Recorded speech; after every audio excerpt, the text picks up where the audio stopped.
শিয়ালদামুখী কাঞ্চনজঙ্ঘা এক্সপ্রেসে মালগাড়ির ধাক্কা, ভয়াবহ ট্রেন দুর্ঘটনায় একাধিক প্রশ্নের মুখে ভারতীয় রেল। বারবার রেল দুর্ঘটনার দায় কার? করমণ্ডল এক্সপ্রেসে দুর্ঘটনার পরেও কারো শিক্ষা নিল না রেল। মালগাড়িতে কেন ছিল না অ্যান্টি কলিউশন ডিভাইস? এখনও কেন বসানো গেল না অ্যান্টি কলিউশন ডিভাইস? কি করে একই লাইনে চলে এলো দুটি ট্রেন? ভাড়া বাড়ছে দূরপাল্লার ট্রেনের, কিন্তু যাত্রী সুরক্ষা কোথায়? উঠে এসেছে একের পর এক প্রশ্ন। ঠিক কী হয়েছিল? শিয়ালদামুখী কাঞ্চনজঙ্ঘা এক্সপ্রেসে মালগাড়ির ধাক্কা, পেছনের দুটি কামরা লাইনচ্যুত হয়ে দুমড়ে মুচড়ে যায়। একটি কামরা আরেকটি কামরার উপরে উঠে এসেছে। আগরতলা থেকে কলকাতা যাচ্ছিল কাঞ্চনজঙ্ঘা এক্সপ্রেস। সকাল 9:15 নাগাদ দার্জিলিংয়ের রাঙাপানি স্টেশন পেরোতেই নিজ বাড়ি ও চটেরহাট স্টেশনের মাঝে ফাঁসি দেওয়ার নির্মলজোত এলাকায় কাঞ্চনজঙ্ঘা এক্সপ্রেসের পেছনে মালগাড়ি এসে ধাক্কা মারে। যাত্রী বোঝাই ট্রেনের দুটি কামরা পুরোপুরি উল্টে যায়, দুমড়ে মুছড়ে যায় কামরা দুটো। সিগন্যাল বিভ্রাটে দুর্ঘটনা হয়েছে কিনা তা নিয়ে উঠেছে প্রশ্ন। একই লাইনে কি করে এলো দুটি ট্রেন? ফিরল করমণ্ডলের স্মৃতি। মালগাড়ির ইঞ্জিনের উপরে উঠে এলো কাঞ্চনজঙ্ঘার বগি। লাইন থেকে ছিটকে গেল আরও একটি বগি। একই লাইনে কি করে এলো দুটি ট্রেন? উঠেছে প্রশ্ন। সিগন্যাল মানেননি মালগাড়ির চালক, প্রাথমিক অনুমান রেল বোর্ডের। শেষ অবধি পাওয়া খবরে মৃতের সংখ্যা লাফিয়ে লাফিয়ে বাড়ছে, আহতের সংখ্যাও বহু।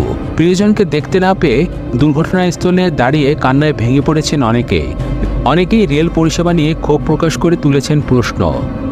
এদিকে রেলওয়ে বোর্ডের সিইও ও চেয়ারম্যান জয়া ভার্মা সিনহা বলেন, আজ সকালে এই দুর্ঘটনাটি ঘটেছে। কলকাতাগামী কাঞ্চনজঙ্ঘা এক্সপ্রেসের সঙ্গে একটি মালগাড়ির সংঘর্ষ হয়েছে।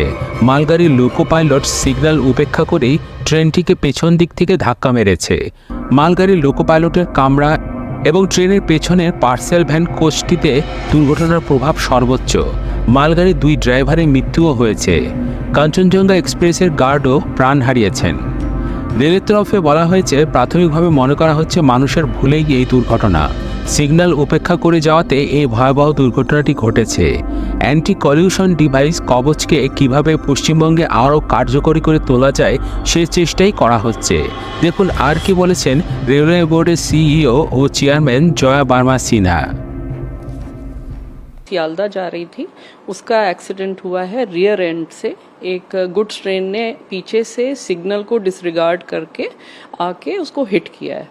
उसकी वजह से जो सबसे पीछे का गार्ड का डिब्बा था वो बुरी तरह से क्षतिग्रस्त हो गया है और आगे दो पार्सल वैन लगे हुए थे, जिनकी वजह से ज़्यादा क्षति और पैसेंजर्स को नहीं हुई।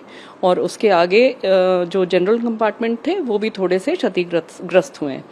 तो इसमें जो रेस्क्यू ऑपरेशंस हैं, सबसे पहले हमारी प्रायोरिटी यही थी कि रेस्क्यू हो जाएं लोग। तो रेस्क्यू ऑपरेशंस कंप्लीट हो गए हैं। हमारा एरिया ऑफिसर जो जलपाईगुड़ी में, न्यू जलपाईगुड़ी में है, वो और उसकी टीम तुरंत वहाँ पहुँच गए थे। ये करीब 10 किलोमीटर है एनजेपी से घटनास्थल। तो रेलवे के एडीआरएम और एरिया ऑफिसर अपनी टीम्स के साथ वहाँ तुरंत पहुँच गए। जो लोकल लोग हैं वो तो सबसे पहले आ ही जाते हैं, वो भी आ गए थे। स्टेट और डिस्ट्रिक्ट के एडमिनिस्ट्रेशन भी आ गया और एनडीआरएफ, आर्मी, एवरीबडी, सब कोई वहाँ पर पहुँच गए हैं घटनास्थल पर रेस्क्यू के लिए। तो सारा रेस्क्यू कंप्लीट हो गया है।